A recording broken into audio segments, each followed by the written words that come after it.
You know the drill. You clear your cookies, you empty your cache, even switch over to incognito mode, feeling, well, completely off the grid and protected. So why do websites still know exactly who you are? It's kind of a terrifying question, isn't it? We all perform these little daily privacy rituals, trusting that they keep us safe from the prying eyes of the internet. But the hard truth? Despite all of that effort, you are absolutely still being watched. Welcome to This Explainer. Today, we're looking at the invisible threat that is quietly ending browser privacy as we know it, supercookies. This completely flips everything we thought we knew about internet tracking right on its head. We're going to decode the hidden world of highly persistent internet trackers, see exactly how they outsmart our daily defenses, and, most importantly, figure out what the data says we can actually do about it. Okay, let's dive right into this with Part 1, the Great Privacy Myth. For years, we've trusted a really simple, reassuring equation. Delete your browser history, clear your standard cookies, and boom, your digital tracks are wiped clean. We all like to think we're digital ninjas after hitting clear history, right? But honestly, that's a complete illusion. The modern tracking industry hasn't just bypassed these basic tools. They've actually weaponized the very architecture of our web browsers against us. As the source material notes, unlike regular cookies, supercookies hide in obscure corners of your browser, making them extraordinarily difficult to detect.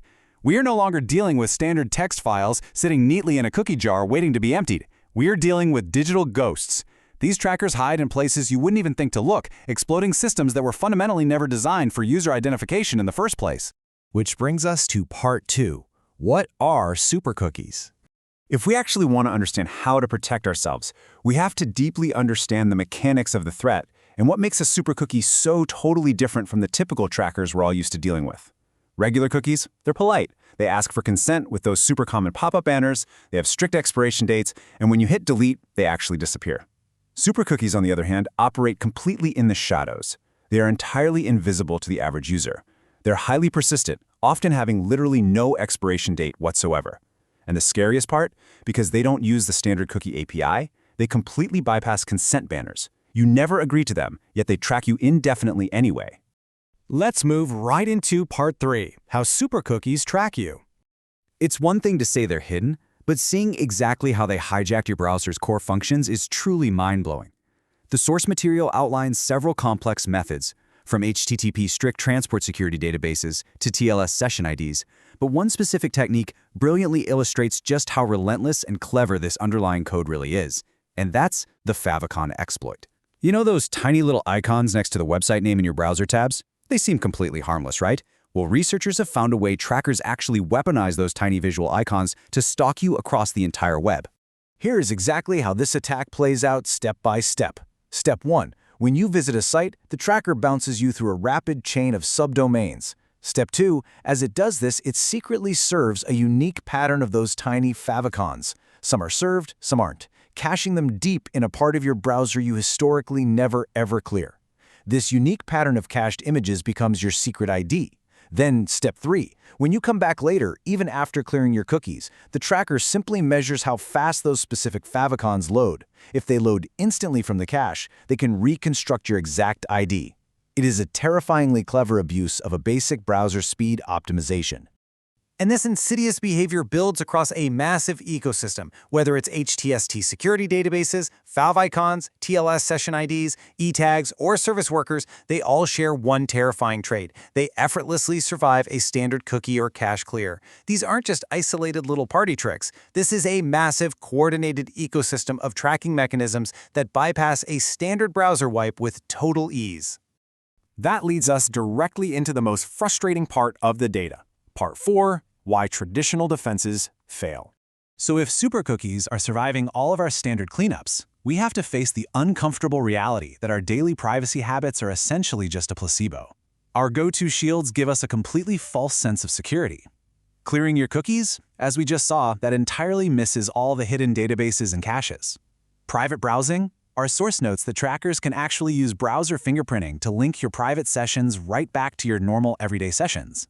Even those powerful ad-blocking browser extensions have limits because they simply cannot prevent a browser from storing first-party data, like e-tags or HSTS settings, in its own internal caches.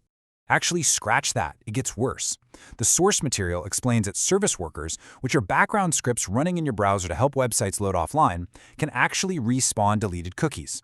When you visit a page, this background script intercepts the request, checks its own separate cache for your hidden ID, and just injects it right back into a brand new regular cookie. It effectively makes the tracking cookie immortal. It's exactly like a digital zombie. You delete it, and it just continuously brings itself back to life. All right, let's get to the good stuff. Part 5, the ultimate privacy solution. I know this all sounds incredibly grim and maybe a bit hopeless, but it's time to take our power back. Now that we thoroughly understand the staggering persistence of supercookies, we can look at the one methodology the source material identifies that actually defeats them. The escape route detailed in the guide lies in something called an ephemeral cloud browser. It's a cloud-based browsing environment that isolates every session in a sandbox and then completely destroys all persistent state when closed. Instead of playing a never-ending, totally exhausting game of whack-a-mole trying to find and delete supercookies on your local device, this technology just changes the battlefield entirely. The core philosophy of this solution is incredibly simple. Eliminate persistent browser state entirely.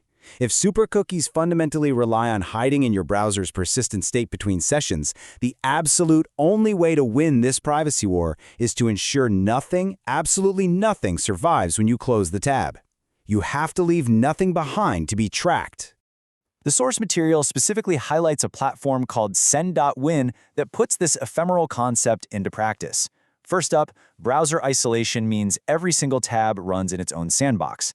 Then, instant destruction. The moment you close the session, the environment is completely wiped. There is no HSTS database survival, no hidden favicon cache left to measure, no immortal service workers left behind. Plus, it offers cloud sync so you can access it anywhere, and it requires zero installation because it runs entirely in the cloud. It specifically and structurally neutralizes every single persistent threat we just explored. Which leaves us with this final, really powerful question to consider. If your browser state is instantly destroyed the moment you click close, what's left for them to track? It really forces you to rethink your daily browsing habits and the tools you actually trust. Are you going to keep relying on false shields that these trackers bypass in their sleep, or is it time to stop leaving a trail altogether? Something to think about. Thank you so much for joining me on this explainer, and I really hope this helps you take back control of your digital footprint.